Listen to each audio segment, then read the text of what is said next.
Hello friends, today I am showing you about connect your PC to your TV with this HDMI cable. You can buy this, the link in description. Now let's start. This is my PC and find the HDMI port. You can find this here. See, this is HDMI port. Now I have connect my HDMI cable to my PC. Now I will connect my HDMI cable to my TV HDMI port. There is a HDMI port, so I will connect this. So now can you see that this is my PC and this is blank. Now you can hear F4.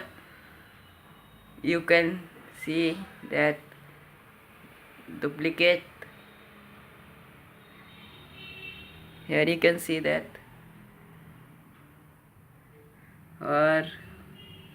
and there PC screen only, duplicate, extend, second screen only.